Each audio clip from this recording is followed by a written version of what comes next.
Imagine a world where every bite you took was a statement of power, loyalty, and respect. In Imperial China, dining wasn't just about eating, it was a grand celebration of ritual and rank. Every meal had rules, from who ate first to how food was presented. Let's step into the Forbidden City and unravel the secrets of imperial dining etiquette. Hi everyone, welcome back to my channel, where we explore untold stories about Chinese history and culture every week. China has long been known as the land of etiquette, and within the royal family, every action followed a strict decorum, especially dining. In today's world, when hunger strikes, you simply wash your hands and eat. In the imperial court, every meal was governed by elaborate customs. From the emperor to his consorts and nobles, each had to partake in the intricate ceremonial act of bestowing food or presenting food. Before the emperor even took a bite, he had to first present food to the empress dowager as a sign of respect. The empress, concubines, and prince, in turn, had to follow suit, symbolizing their unwavering devotion to the throne. And once the emperor had his meal, he bestowed portions of his food to his family and consorts, an act signifying imperial favor. You may think that after all these rituals, they could finally eat in peace, but not so fast. The dining process had only just begun. One fascinating role in the imperial kitchen was the table-carrying eunuch. Before the emperor dined, these eunuchs would assemble tables and cover them with a gold-embroidered tablecloth. In early Qing dynasty, emperors had up to 120 dishes per meal and would require 7 tables. Later, some emperors found it too extravagant, so it decreased down to 3 tables of dishes. Once the table was set, other eunuchs entered in a procession, each carrying red lacquered box containing various dishes, steamed buns, flour rolls, pastries, rice, cakes, soups, and more. These were placed meticulously according to palace regulations. Since ancient times, silver has been believed to detect poison, so before the emperor ate, a food-tasting eunuch would test each dish with a silver plaque. Only if no color change occurred was the food deemed safe for consumption. Many Chinese historical dramas depict emperor dining alongside their consorts, but in reality, they usually ate alone. According to palace regulations, unless given special permission, no one was allowed to dine at the same table as the emperor. Likewise, the empress dowager, empress, and concubines all had to eat separately in their own quarters. Surprisingly, despite his immersed status, the emperor did not have a fixed dining location. He might eat in his bedroom one day and in his study the next. However, while the dining location varied, the meal portioning system remained consistent. The meal portioning system determined the allocation of ingredients such as rice, wheat, meat, and eggs based on rank. Naturally, the emperor received the most lavish portions, with lower rank individuals receiving less, ensuring the imperial hierarchy was reflected in every dish. The emperor's daily food allowance include 24.2 pounds of pork, 5.5 pounds of soup meat, 1.1 pounds of lard, 2 sheep, 2 chickens, and 3 ducks. After seeing the vast quantity of food served to the emperor, you might wonder, how could one person possibly finish all this? Wouldn't it be incredibly wasteful? But don't worry, Imperial China had its very own version of today's clean plate campaign. The emperor alone could never consume such massive amounts of food, and much of it was displayed merely for show. According to tradition, the leftovers were never wasted. The emperor and empress's uneaten food was distributed to concubines, princesses, and high-ranking officials. The concubines' leftovers were then given to the palace maids and eunuchs. Although the menus seemed extravagant, food was carefully allocated and rarely wasted. So with all this excess food, did the emperor ever gain weight? Surprisingly, none of the Qing emperors appeared overweight in historical portraits. Was this due to a special metabolism? Not quite. The truth lies in their exhausting daily routines and the strict 2-meal system. Breakfast and dinner, with carefully controlled portions. The emperor's daily meal schedule was breakfast served between 6 a.m. and 9 a.m., and unlike modern times, dinner was eaten early, between 12 p.m. and 3 p.m. You might be wondering, would the emperor feel hungry before bedtime? Well, don't worry, he could order snacks, including pastries, dumplings, and other delicacies between meals. This means that popular TV dramas portraying emperors feasting on banquet-sized dinners every night are highly exaggerated. There is a popular saying that the emperors could only take 3 bites of any dish. However, there are no official historical records confirming this was an actual rule. That said, there are reasons why this idea persists.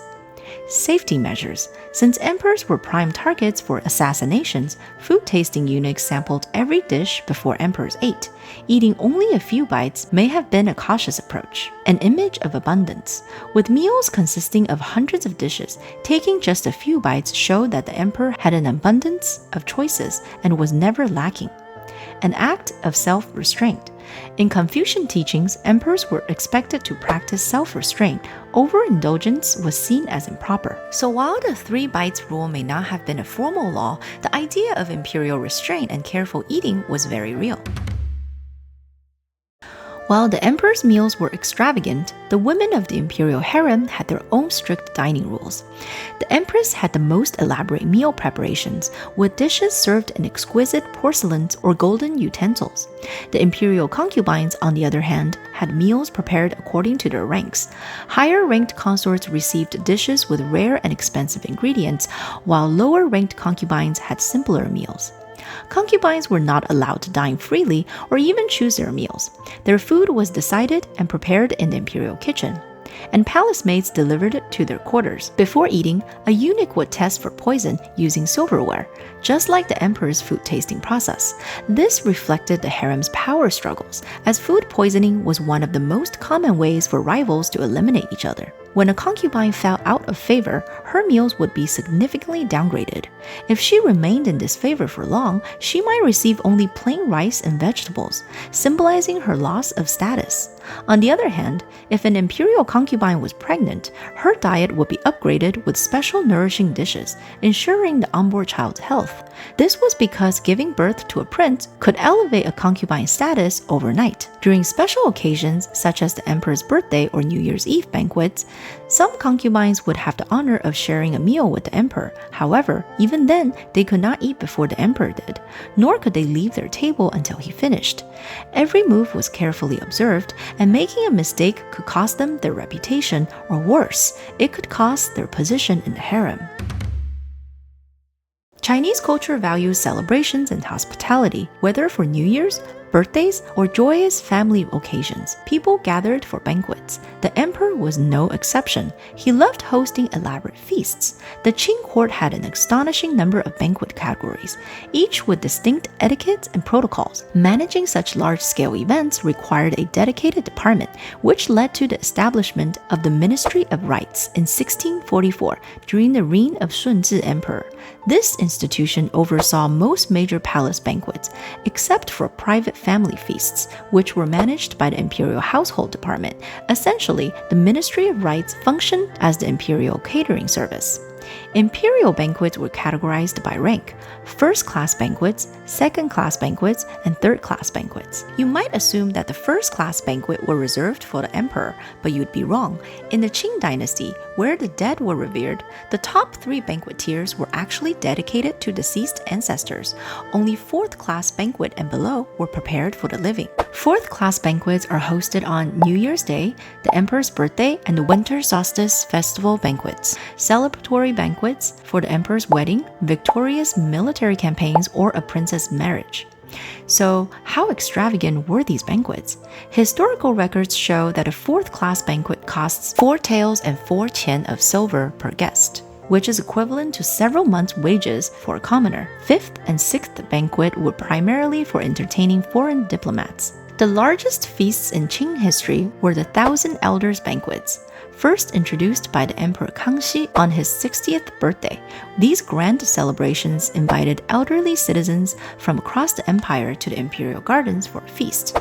His grandson, Emperor Qianlong, was perhaps even more passionate about hosting banquets, held multiple large-scale feasts, including court minister banquets, imperial clan banquets, tea banquets, grand Mongolian yurt banquets, foreign tribe banquets.